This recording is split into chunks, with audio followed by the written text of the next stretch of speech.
This is all wrong. I shouldn't be up here. I should be back in school on the other side of the ocean. Yet you all come to us young people for hope. How dare you! Boring.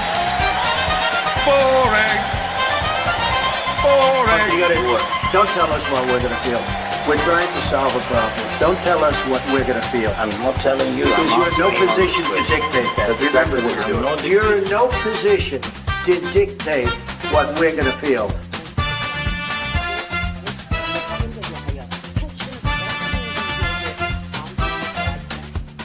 I call again for an immediate ceasefire in Gaza, the return of the sausages, the hostages.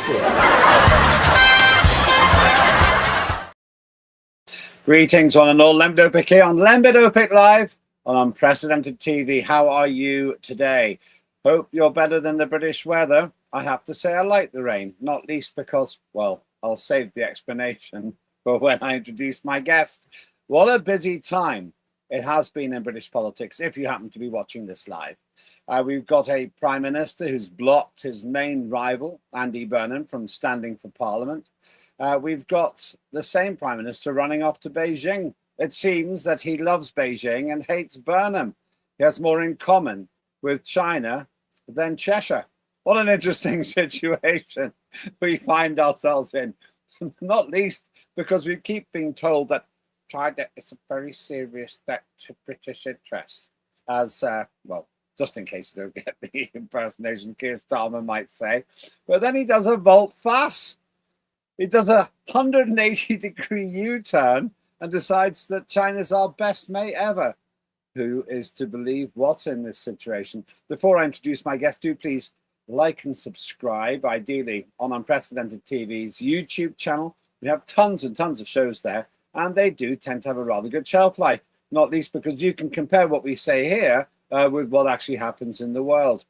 Sometimes we get it right. Mainly we do, and sometimes we get it wrong. But our mission here is to worship facts and celebrate opinions. And for that reason, we have one of the most opinionated people I know with good justification, Dr. Marcus Papadopoulos, with us today. Marcus, good to see you. How are you? Good morning, Lembit. I'm very well, thank you. You're here because you have opinions. And while I was in Dallas last week, talking to potential investors in the station, actually, we coined the phrase that we are ruthless with facts and gracious with opinions. And that's exactly why I think the station's working. Just a quick one for you. You must be loving, but we're not really talking about this today, but you must be loving the crazy communications breakdown between Keir Starmer and others, as he just sits there bobbing on the waves of international politics. He seems to have become irrelevant. Well, first of all, when was Keir Starmer ever relevant in the first place? Well, he was relevant enough to become the leader of the Labour Party. Somebody must have voted for him. And indeed, Andy Burnham, who we'll be talking about in a moment, has tried to get that job and failed. So Keir Starmer has demonstrably been more popular than Andy Burnham. Well, I think all of us would agree that Keir Starmer hardly was voted in to Downing Street by the majority of the British population.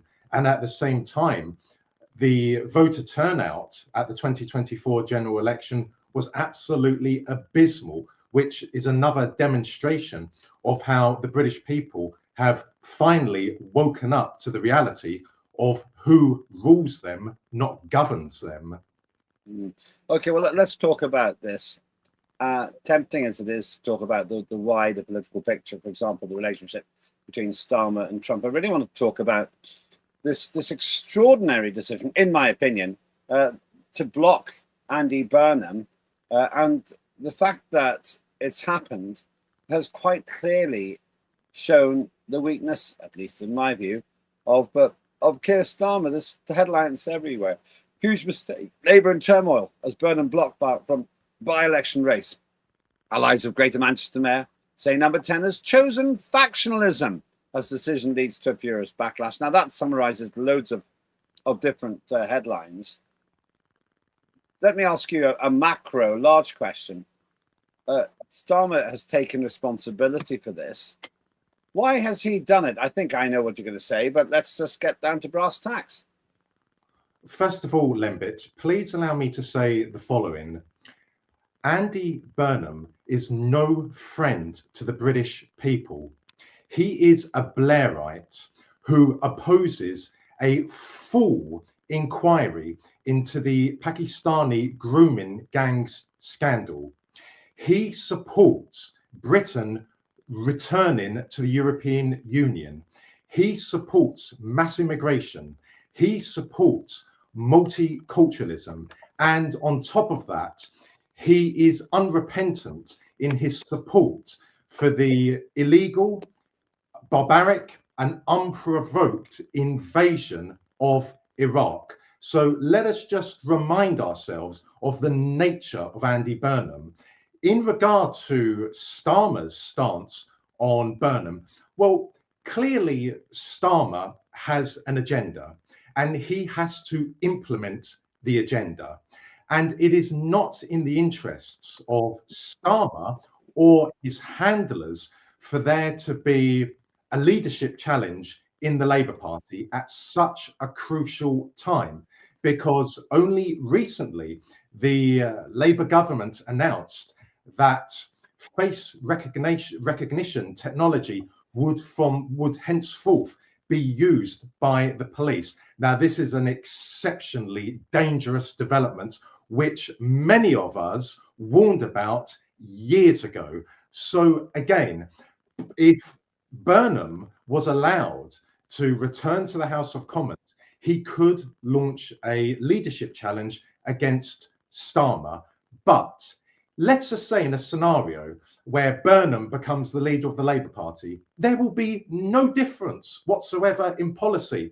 Let me just remind you and your audience of the reality of Burnham. He only supports, quote, a limited inquiry into the Pakistani grooming gang scandal. So there is no difference between Starmer and Burnham.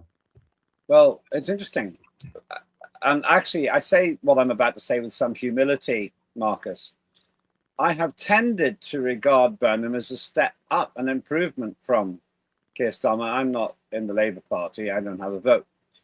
But that's because Starmer's so bad. You do remind me of, also at the personal level, I always got on pretty well with him. And he's certainly more personable than Starmer. But you do remind us and the audience of those things. The grooming gang point is a big concern. And I presume, we don't know this for sure, but I presume him taking such a position and an intransigent position on something which is clearly an absolutely national scandal is because he's concerned of losing votes in Manchester, or am I being cynical?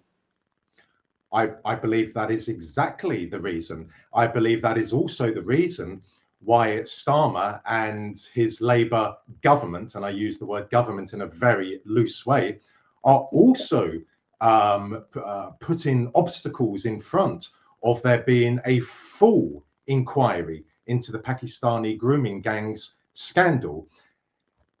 The only member of Parliament who is truly a friend to the British people, who is a true British patriot, is, of course, Rupert Lowe. There is no other member of Parliament who is on the side of the British people. Rupert says it as it is. He is clearly not controlled by the British state. He is clearly not beholden to any other organization or any other corporation, anything like that. He is truly independent. Anyone who opposes a full inquiry into the grooming of thousands upon thousands of girls should be in prison for the rest of their lives. I don't care what their views are on anything else. For example, they might say that NATO brought about the war in Ukraine. I couldn't care less if they do not support a full inquiry into what happened to those poor, innocent girls who were raped, then they should have no future in politics. The only future they should have is in a Victorian-style prison for the rest of their lives, where they should be left to rot. A lot of comments. You provoked a lot of comments here. Colin says, well said, Marcus. And also that Andy Burnham has ruined Manchester. Nick R. Snatcher says, Manchester's a property speculator wreck. Nick, you've also put some rather cryptic comments I don't completely understand there. That's the only reason I'm not reading them out. The cover-up goes above MPs, adds columnids. Ricky Sickles, greetings to you in Philippines. So many on the left protect groomers. You see a lot of it in other countries too. That's interesting. Nick says, it's been the same all over the UK since 2003. All horrible flats. I'm paraphrasing because I don't swear on air. Soon they will suggest old homes are bad for the climate to force tenants in. That's interesting. 15-minute gulags, adds Colin. It's obviously about 15-minute cities. Quite a lot of sympathy there. Let's talk about a couple of things here. I do want to get, before we talk about Keir Starmer generally, noted your point about Andy Burnham. It's very interesting, and you've come in very hard there. I have to say, sometimes it's possible to live in an ivory tower in broadcasting, where you compare the present with the possible and draw the wrong conclusion. Maybe I'm guilty. I've been guilty of that. I just want to talk about the process and about Keir Starmer's, in my view, extraordinary efforts to try to block Andy Burnham, accepting that you don't think Andy Burnham's an improvement. Starmer is in this weird position where he's defending blocking Andy Burnham from the by-election run, having his lackeys going around saying, oh, it's too expensive, and accidentally admitting, Marcus, that if there was a by-election for Mayor of Manchester, Reform could win it. This seems to be the last days of the Reich. Well, worse than that is the fact that Starmer, acting on the instructions of his handlers, has cancelled elections in England. He has cancelled elections. I am 47 years of age, and I do not know a time in the last 47 years when elections were cancelled by a government in the United Kingdom. For me, that is far worse than him blocking Burnham. Again, this is an internal, fraternal quarrel going on between Starmer and his henchmen and Burnham and his henchmen. But really, the focus should be on cancelling elections.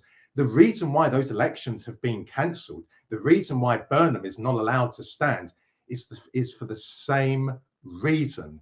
The agenda must be implemented. There can be no delays now. So that is why 2030 is not far away. As I said moments ago, face recognition technology will now be available to the British police to, quote, catch criminals. Well, anyone who knows the nature of the British police will be simply petrified at that notion, because yes. Go on, not you. Face technology is all about control and surveillance, and you do not want the British police, which is the worst trained and the most vile police force in the Western world, having their hands on such technology, because again, it will be used to clamp down on political dissent. I asked these two questions semi-rhetorically. Would facial recognition technology have speeded up solving the strange mystery of the three handsome young Ukrainian men, Ukrainian-born men, allegedly, who attacked Keir Starmer's property? And secondly, would facial recognition technology bring to justice British Prime Ministers who launch illegal wars in Iraq? I'm not expecting you to answer the questions there, but apparently, well, I suspect they wouldn't. But can I just make one very quick observation? Yeah, sure, sure. London has the most cameras in the entire world, and yet London is one of the most dangerous of cities in the Western world. So clearly, having cameras everywhere in London is not clamping down on crime. It is not catching criminals. It is not deterring crime. So what is face recognition technology going to achieve? Again, it's all about control and surveillance. When I was in Dallas, if you're watching this live, that was last week. You see all the gun crime stories and the focus on violence in America. I had nothing but courtesy and calm. And I know you can't measure this statistically. It's a sample of one. But I felt people weren't scared and angst-ridden. They'd greet you with a smile. In London, if you try to accost somebody, they think you're going to steal their phone. It's totally different manner. It's an extraordinary thing. In the world of woke, it seems to be far behind the land of the free when it comes to mindset. Before we go to the break, and I want to focus on Starmer more in the second half, just to finish off really on what we're talking about. Politico says Keir Starmer ruthlessly blocked a rival. Here's why it could backfire. Brutal move against Andy Burnham has already sparked pushback by Labour MPs disillusioned with the UK Prime Minister. Now, once again, if you're watching this live, at least 50 Labour members of Parliament have complained about Starmer's action. It seems to me what you have said, Marcus, is absolutely on the money. This government, although it blames others, this government has postponed elections, nay, cancelled them, because they're terrified of losing to reform. And if we needed any proof that we have a despotic prime minister, it's the fact that he's clearly blocked Andy Burnham on spurious grounds because he's terrified that Andy Burnham would launch a leadership challenge, notwithstanding the things that you said before. I get the fact that Andy Burnham, in your view, is very much no change at the top. But Starmer is so selfish that he would put his own political existence and continuation in Downing Street above the interests of democracy. Yes, he would. But there's a wider point. Britain is not a democracy. One of your viewers spoke about how the left, and again, I use that word in a very loose way, the left protects some of the most atrocious of people you can come across in life. Well, the right, and I use that word in a very loose way, did exactly the same. What action did the previous Conservative administrations take in regard to the Pakistani grooming gang scandal? The answer is, of course, zero. They did nothing whatsoever. So Britain is not a democracy. Britain is a tyranny. Britain is a kleptocracy. And as I say time and time again, tyranny comes in different shapes and forms. You have an overt tyranny, such as Saudi Arabia and North Korea. Then you have a clever tyranny which masquerades as a democracy, such as the United Kingdom. Before we go to the break, let me try and catch up with a plethora of comments, and do please keep them coming. I'm very grateful that you are all so active today. Christopher Jenner says the right rose from the ashes and reinvented themselves into the European Union. Interesting point. And it would be very interesting to see the genealogy, the history of some of the people near the top and at the top of the European Union. Nick says, if it walks like a right, quacks like a right. I like that. Not forgetting the World Economic Forum, adds Christopher. Columnist says the Rothschilds won, whoever won. Nick says there are a lot of left-wing freaks in Dallas. It's a hotbed. Well, I was told, actually, that Austin was the liberal, and the American sense of liberal capital. I went there as well. Once again, I had a good experience. I met an incredibly clever man, actually, while I was there. That's a story for another time. Column stats known as a fixed race. Nick mentions cannibalism. Not sure quite what the reference is, but you have piqued my interest there. they want Manchester to be the new Shanghai ads, Nick. And Collins used to say Manchester used to be okay. Now it's a tip. And Nick adds, UK has not been a capitalist country since 2008. And just one more before we go to the break, from Ricky Sickles: follow the money, and who has the dirt, which is very interesting. And Defer2 says Texas should be a separate state. Get more of your comments in a minute there. Before we go any further, though, let me talk to you about somebody who actually saw it. If you're watching this live, I saw her last night. Claire Dyer does great work. She's an absolute trooper. And she also runs Dire Consequences. Do have a look at the back catalogue. We're doing some more shows coming up soon. She has some great guests, but more than anything, she is a tireless trooper for exactly the kind of free speech that myself and Marcus believe in, and the station believes in. Have a look at this.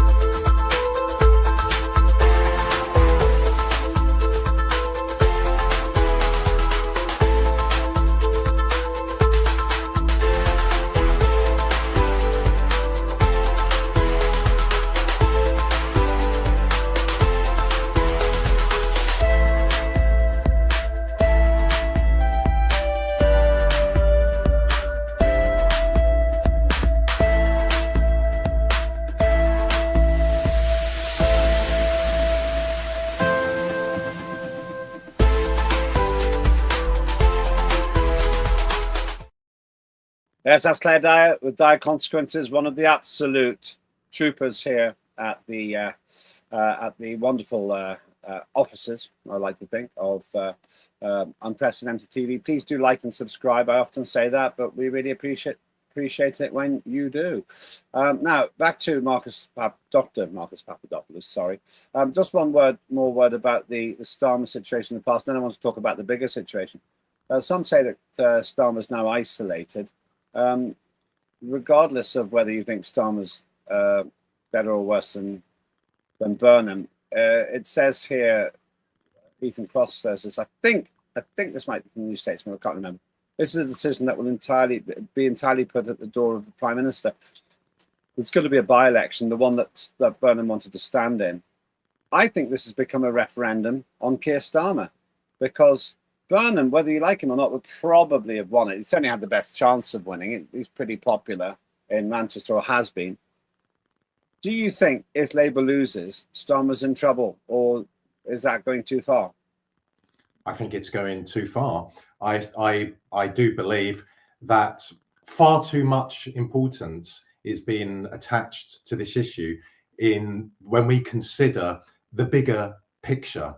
Starmer was selected and installed as Prime Minister because there is nothing he will not do to serve his handlers. He is doing things which people like, for example, Sunak, another useful idiot, simply would not have done.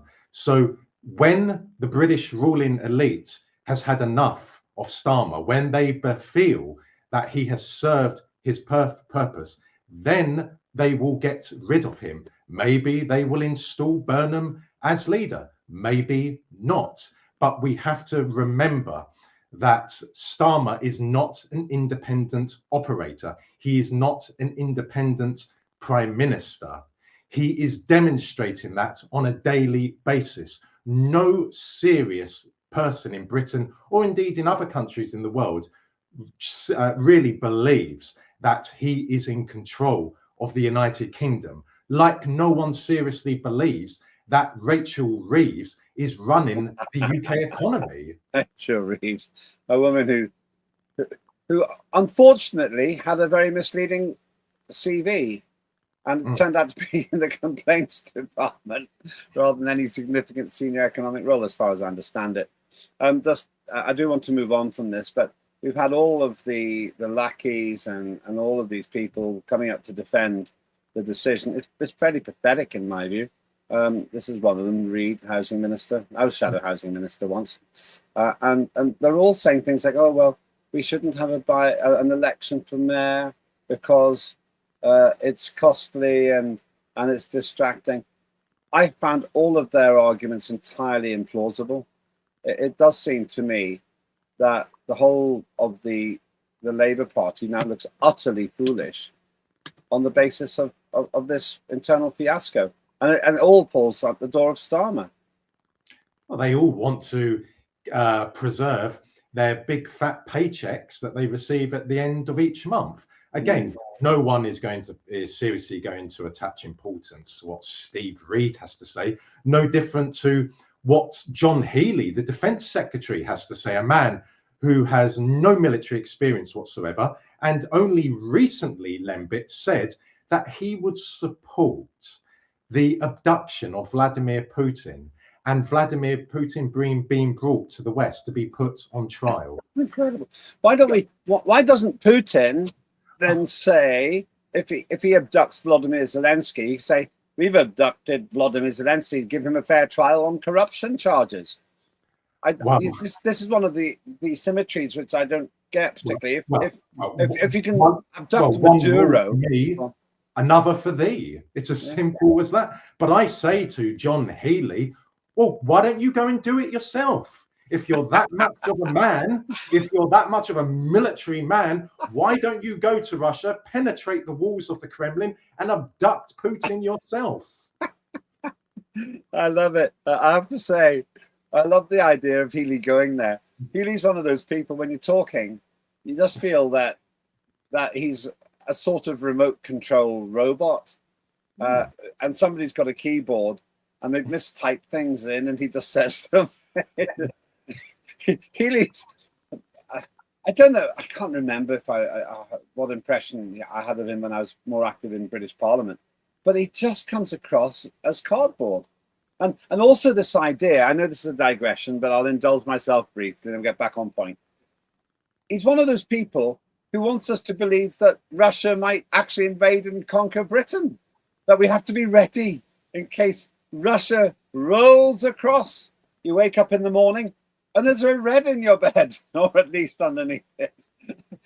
And they say these things with a straight face. I got more reason than most to hate the Soviet Union and Russia. And I don't. I just don't. This is crazy, maybe. I don't believe that Russia's about to roll across Europe and trying to occupy France, Germany, Belgium, and then nip across. Though, of course, we know that the Channel's hardly defended. All you need to do is have unarmed men and fighting age in boats. And probably the British Army would help them come across, as far as I can see. Yes, they certainly would. As you said, all the Russian soldiers need to do is jump into dinghies, and they will land at Dover. But somehow, I think that if it was detected that there were Russians in the English Channel, then the Royal Navy would be deployed. But again, in regard to John Healey and Steve Reid and the rest of them, they are the dregs of society, and the reason why they are in Parliament is because they are the dregs of society. The British ruling elite does not want independent thinking, critical thinking people in the House of Commons. Why? Because independent and critical thinking people cannot be deceived and manipulated as easily as dregs of society can be. You're causing a huge amount of commentary here. Let me try and catch up with some of it. We've got, I'll just try and catch up again. I want to encourage comments, so please do keep them coming. Apologies if I don't get to yours, but you have been so wonderful. Nick Arsnatcher says, UK public have become spineless because nobody wants to cause a fuss and ruin their house prizes. Colin says, Farage is setting fire to his own party. That's the subject of a different time. Colin says, none of them can be trusted, but I would trust Lowe. So there's some agreement with your view there. Both people will be guarding them, says Colin. It's of Nick's comment. If your old house doesn't meet strict climate regulations, you'll have to move to one of these investor flats. A lot of people are quite cynical here. Ricky says, look at the leftist protesters in the states supporting rapists and killers to try and keep them in the states. Many protesting are just sheep following the wolves. That's a subject I'll be covering on another day, Ricky, but I read it out now because it's an interesting point. Nick says a challenging question about domestic arrangements for the Prime Minister, which I won't repeat. Comments about other parts of the Middle East there. Christopher Jennison's The Reich rose from the ashes. We had that one again. Sorry about that. And just a few more here. The king would normally step in, but he's being got at too, suggests Carlomid. Questions of whether certain royalty are traitors. I don't want to be done for treason, so I'll not read that one out. Nick says Austin is a pot smoker woke city. I saw no evidence of that, actually, when I was there. While Dallas is a cult left-wing city, didn't see evidence of that either with rumours of people cooking and eating corpses. Referred to as cannibal parties. I see, thank you. Fascinating. I'll ask my woman in Dallas about that. Blair infiltrated MI5. Well, he was meant to be in charge of it, actually, but there we are. Who's voting for Burnham, though, Lembit, asks Carlomid. And Rachel Reeves. It's caused a lot of laughter, your comments there about Rachel Reeves. She's now a common swear word, apparently. Yes, you've been reeved. That's supposed to be another word for bankruptcy. The royals have always leaned towards the left. Charles follows his family with WEF and globalism, suggests Christopher. There's a whole debate about royal family there. I want to read them all, but we're just running out of time. Christopher, if the West abducted Putin, The Hague would be Russian within hours. That's an interesting point. Yeah. I mean, frankly, if the Russians did want to invade, they've got the conventional resources to do it. Carlomid says, come in, the water is lovely. Russia makes more money from selling energy to the EU, suggests Ricky. And just one more from Deepa. Like Catherine, Austin Fitz said, we have to not comply and keep chipping away at their plans. Oh, sorry. And Les Ames says, Marcus mentioned Starmer's handlers. Who was he referring to? Who are you referring to? The hearts of the British ruling elite, which is, of course, the monarchy, followed by the aristocracy. Then you have the banking elites, the financial elites, the military chiefs, the intelligence chiefs. But the heart of the British ruling elite is the monarchy. No one should think the monarchy has been penetrated. Are we really going to believe that people with blue hair have penetrated the monarchy? No, the monarchy is at the root of all that we see happening in Britain, and I would also argue across the rest of the Western world. Meanwhile, back to the ruling elite puppet, you would say, Keir Starmer. Having made an enemy of Burnham, he seems to want to love Beijing, but he hasn't got a great record of looking credible there. This is a headline from actually a couple of years ago, but it seems strangely relevant, Marcus. What it says here is, does Britain have any leverage over human rights or security concerns, or is it a decaying nation that cannot risk trade relations? As always, Starmer looks like a loser in a sharp suit. That's what I think he is. I think him going to China, once again, if you're watching this live, this is his latest jaunt. Apparently, there's no problem with emissions anymore. The climate emergency doesn't apply to Keir Starmer making pointless trips around the world. I don't understand, though. First of all, two questions for you. I'll ask them at once. Do you think Britain's a decaying state? And the second one is, why does Starmer keep telling us, and his lackeys keep telling us, that China's a big threat, and then he goes off and tries to suck up to Xi Jinping? I don't understand. Well, firstly, I believe that the people who rule Britain have no love for Britain. And Britain, as I have said for a number of years now, is dead. And it was murdered and it was killed deliberately. The British people aren't dead. The British people have an opportunity to win this war, but Britain is dead. In regard to the second question, this is a most curious subject because on the one hand, the British state says that China poses a threat to the national security of the United Kingdom. MI5, the British Secret Police, and MI6, officially known as SIS, British Foreign Intelligence, has said that time and time again. But on the other hand, the British state continues to intensify its economic relationship with China. It continues to increase its trade and investment policy with China. Exactly what the Americans are doing. On the one hand, the Americans say that China is a threat to America, but on the other hand, the Americans continue to integrate their economy with the Chinese economy. So what is the true situation? What is the truth here? Well, I will say this, Lembit. I will pay credit where credit is due. The Chinese Communist Party has achieved very impressive accomplishments. For example, when it comes to the economy, when it comes to education, when it comes to health, when it comes to transport, we should all recognize that. However, I believe that the Chinese state and the British state and the American state are two sides of the same coin.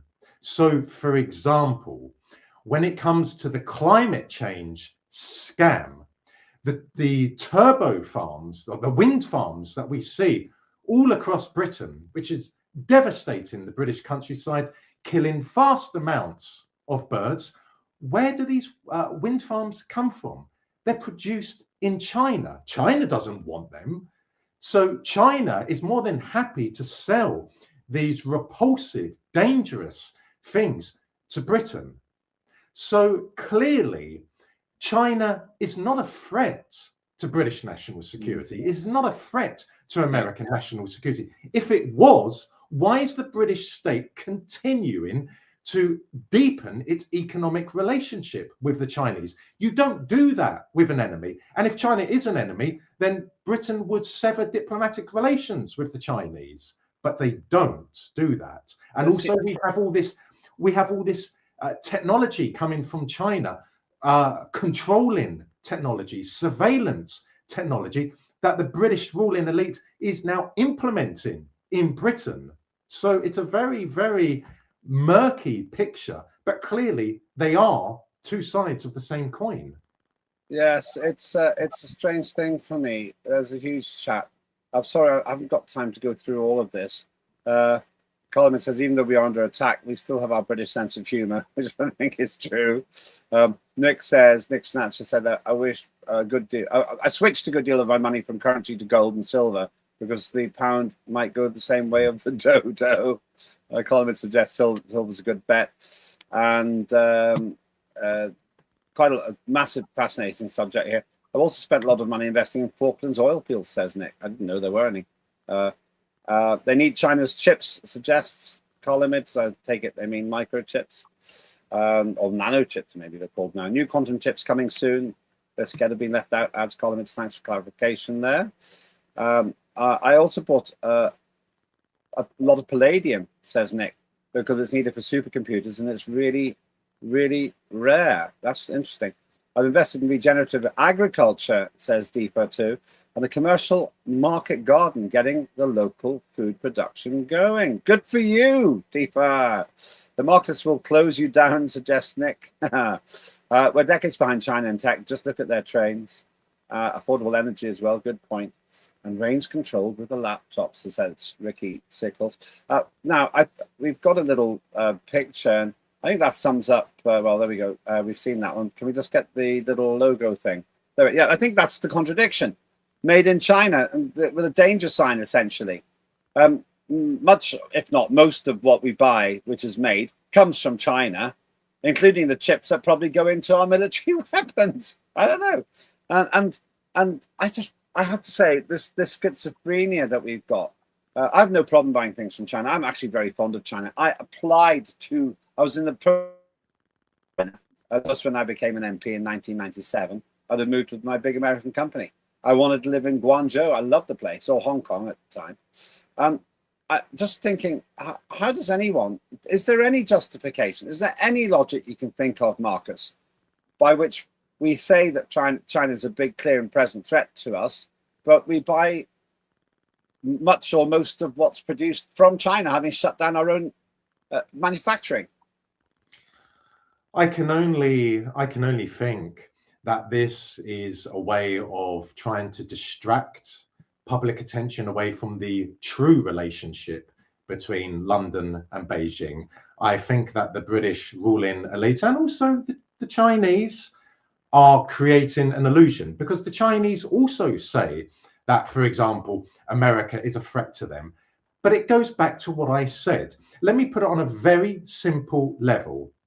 If you believe that someone is a threat to you and your family, you will have nothing to do with that person.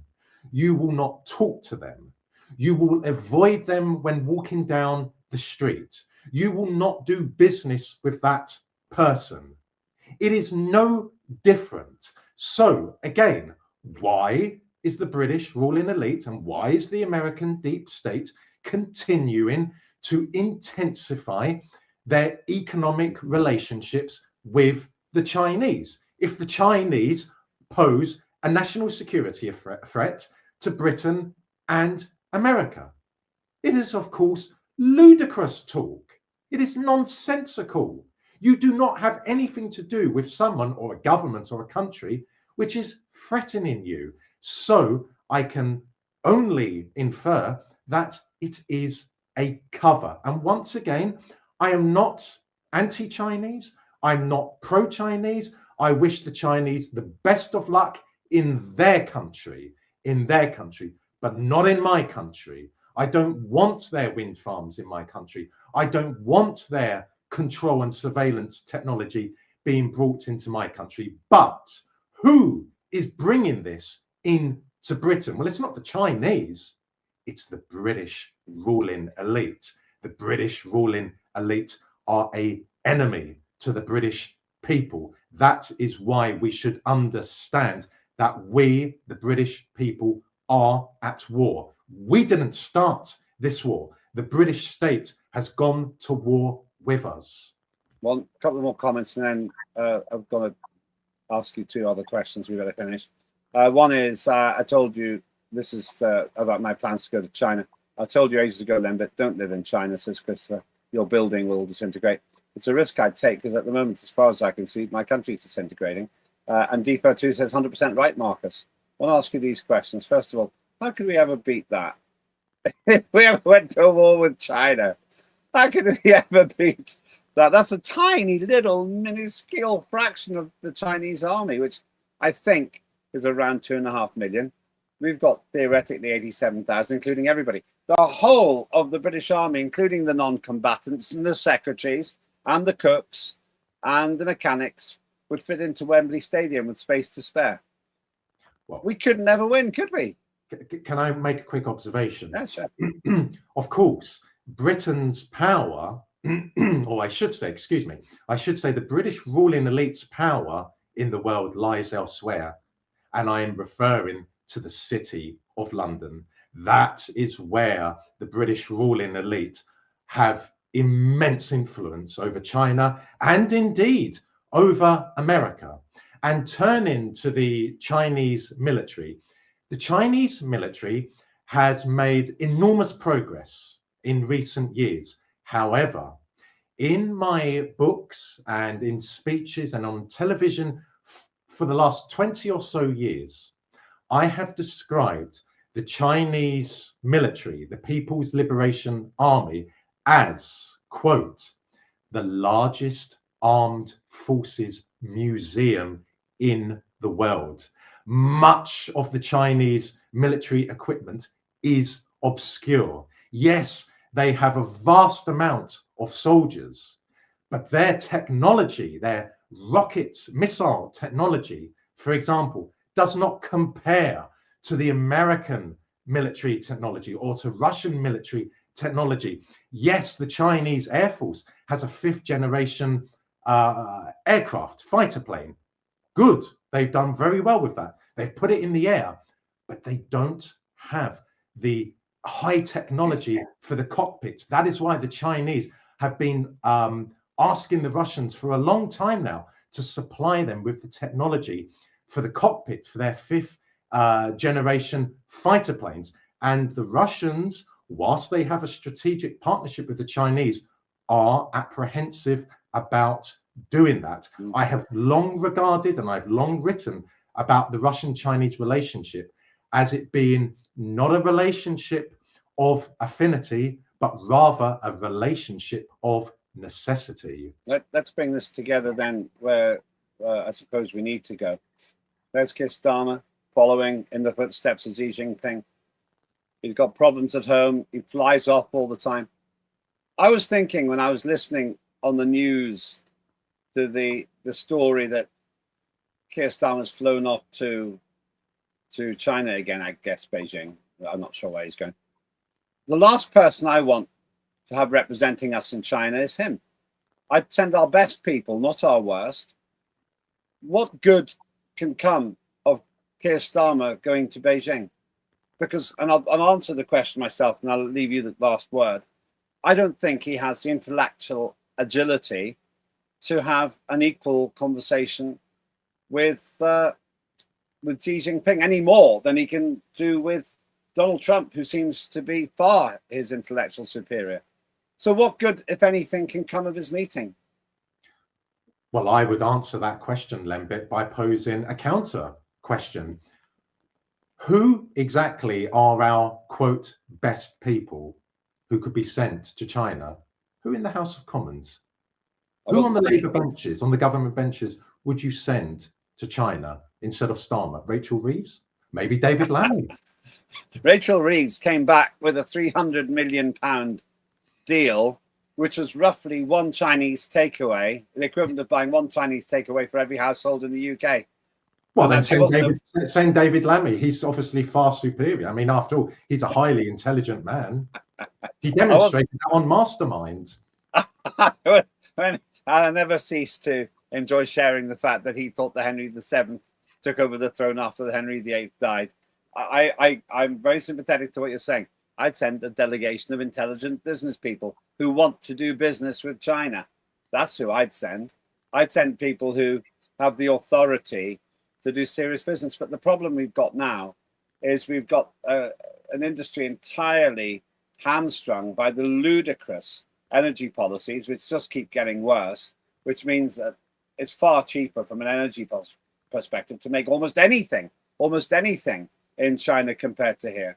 So I don't see him coming back with anything other than some pathetic set of photographs that causes him to look inferior to Xi Jinping.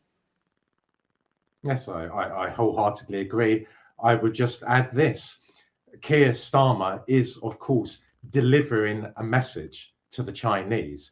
He is simply a mouthpiece for the British ruling elite. Yes, it's embarrassing to have an utter imbecile like him officially representing the British people in China, but let us not lose sight of the fact he is merely a messenger boy. That is what he's paid to do. He's paid to be a messenger boy. He's paid to implement an agenda, a most malignant, sinister agenda. But I agree, Lembit, it is a complete embarrassment to have a major idiot like him representing the British people on the international scene.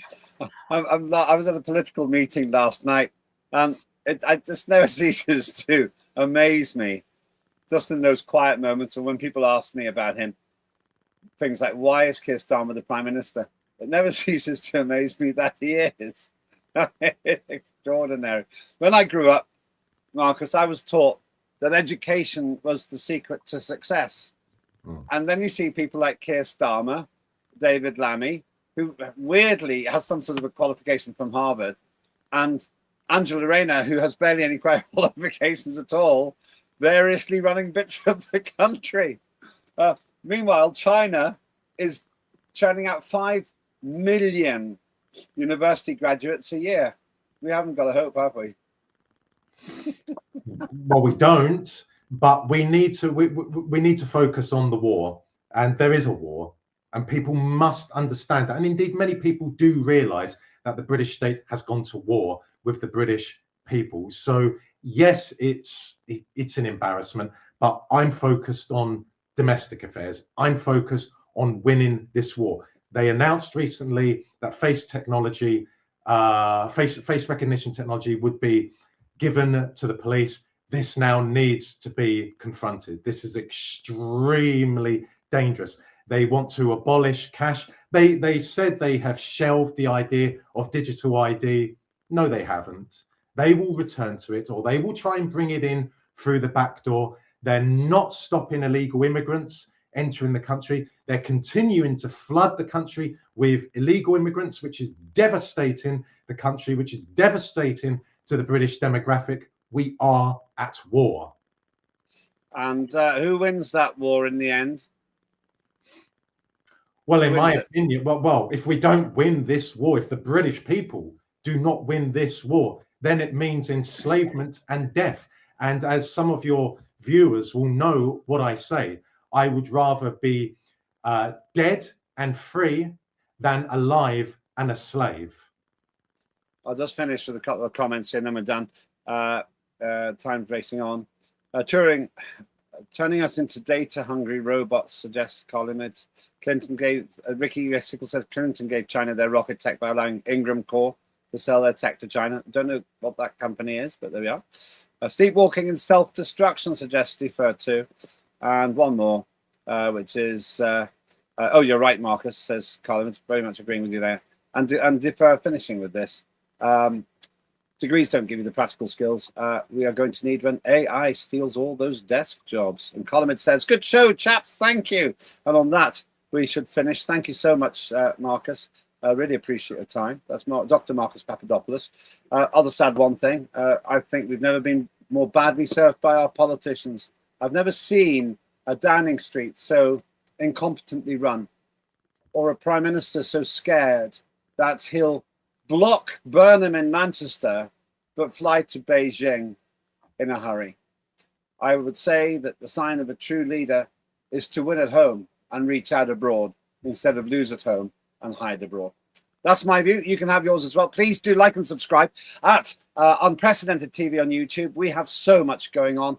It's been a busy beginning of 2026. And do enjoy the archive as well. But please, more than anything, like and subscribe. It doesn't cost you anything. It helps us a lot. I'm Lembit Öpik. That was the Lembit Öpik live show on Unprecedented TV. Have a good day.